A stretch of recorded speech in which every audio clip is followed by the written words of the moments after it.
Hey everyone, welcome to Horror Site TV. Thank you for your watching us. Like, share, and subscribe to my channel for my engagement to produce more videos horror like to everyone. Beneath the Floorboards. Part 1. The Whisper. I was 12 years old when my parents sent me to stay with Grandma June for the summer. She had broken her hip, and they thought it would be good for me to help her around her old country house while they went traveling. I didn't mind at first. Grandma's house was ancient, with big windows and long hallways that creaked under every step. The air always smelled like dust, old wood, and sometimes something sweet but rotten. Her house stood alone at the edge of thick woods, and the nearest neighbor was almost a mile away. The first strange thing I noticed was the bedroom. It was small and cold, with slanted walls and one window that never opened. There were old toys on the shelves, wooden dolls, stuffed animals missing eyes, and a small bed with an iron frame. But what caught my attention was the floor. Unlike the rest of the house, which had wide, thick wooden planks, this room had narrow, crooked boards that bent when you stepped on them. And at night, they whispered. The first night, I thought it was my imagination. I lay in bed, staring at the cracks in the ceiling, trying to ignore the wind outside. But then I heard it. Whispers. Soft, slow, right beneath me. They weren't words at first, more like breathing or dry leaves rubbing together. But then came the rhythm. Has, has, shaw has, click, like a wet voice, too dry to speak properly. It moved from one side of the floor to the other, right below me. I sat up. I looked under the bed. Nothing. The whispering stopped, but the next night it started again. And this time I heard my name. Tommy. Tommy. So soft, like someone trying not to wake me, even though they were right beneath me. I ran to Grandma's room, tears in my eyes, shaking. But when I told her about the voice, she just closed her eyes and said something I didn't expect. Don't listen to the things beneath the floor, dear. Then she turned away and told me to go back to bed. Part 2. The Hole. The next day, I tried to ask her what she meant, but she didn't speak much. Her eyes looked tired and afraid, and she always stayed out of that room. So, I stopped sleeping in the bed. Instead, I sat in the corner, wrapped in a blanket, holding a flashlight. That second night, I waited. I wanted to see where the voice was coming from. Around midnight, it began. Tommy, come down. Come down. I clicked on the flashlight and aimed it at the floor. The boards were moving, gently rising and falling, like something underneath was breathing. Then I saw it just between two boards, a crack wider than the others, and inside an eye, it blinked. I screamed and jumped back. The flashlight rolled away and died. I couldn't sleep after that.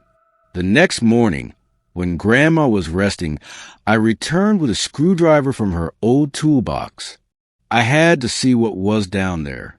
It took hours to pry open the boards. The wood groaned like it didn't want to be disturbed. But I kept going until I made a hole big enough to see beneath. There was a space down there, a crawl space, but it wasn't empty. Old toys, bones, rusted metal, and something else. Something wet, something breathing. I heard the whisper again, this time clearly right next to my ear. You opened it. Something reached up. A pale, long-fingered hand shot from the hole and grabbed my wrist. Cold and strong. I screamed and pulled away, falling backward, slamming into the bedpost. My head spun. When I looked again, the hand was gone, but the boards I had opened were now shut, tight as ever, nailed down as if they had never moved. Part 3. The Truth. I begged Grandma to let me sleep in her room. She refused. She said something strange that night. If you stay quiet, it forgets you. But now you've made it curious. She handed me a small tin box. Inside was a Bible, a necklace with a tiny cross, and an old photograph. It showed a boy around my age standing in front of the same room. On the back it said, William, 1962, gone beneath. I asked her who William was. Her face turned pale. My brother. We lost him in that house. The police said he ran away, but I heard the floorboards open. Part 4, Going Down, expanded. That night, I didn't even bother turning off the lamp in my room. The small, warm light was the only thing that made the silence bearable. But the light didn't stop the whispers. They came earlier than before.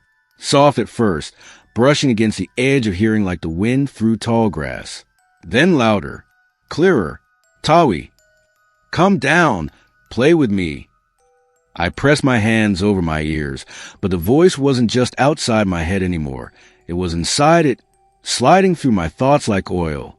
Then, the air changed. The room grew colder. Not just chilly, but dead, like I had fallen into the middle of winter. My breath formed white puffs, and I could see the tips of my fingers turning pale blue. The lamp flickered.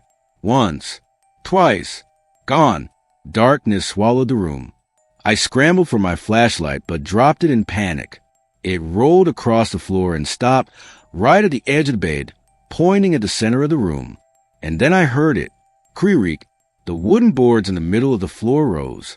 Not all at once, but slowly, as if whatever was underneath wanted me to hear every painful inch they moved.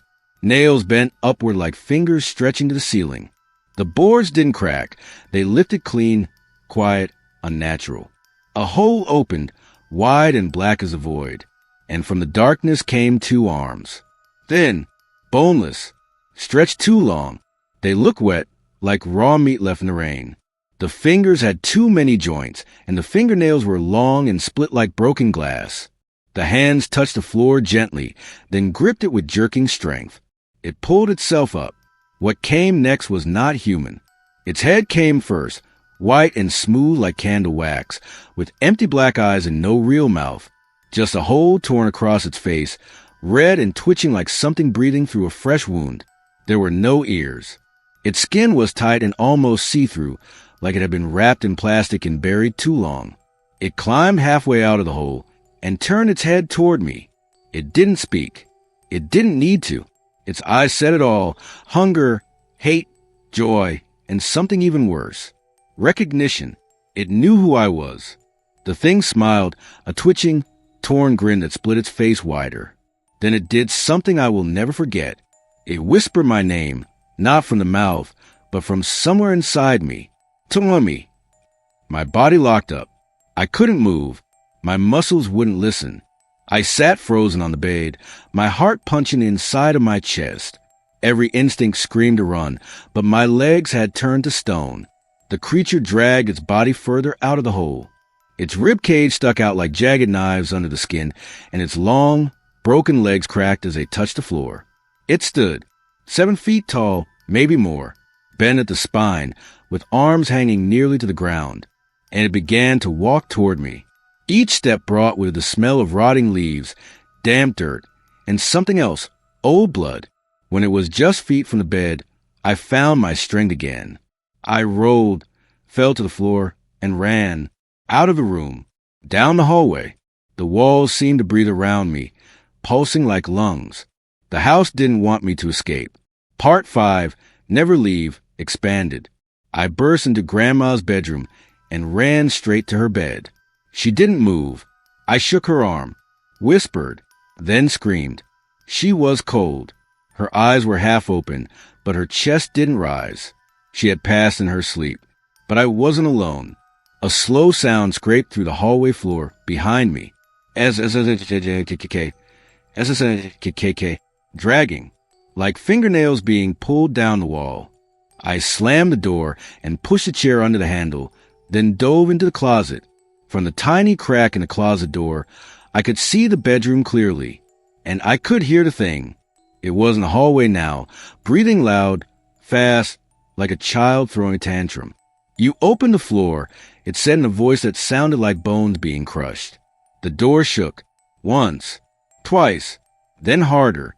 The old wood cracked. Pieces of paint dropped to the floor. Then silence. I waited a long time, and then I heard it inside the room. Somehow it had found another way in. I covered my mouth, trying not to cry. Through the closet crack, I saw it crawl into the room on all fours, head twitching, limbs too long to move correctly. Its back curved up like a spider's, and it dragged its broken legs behind it.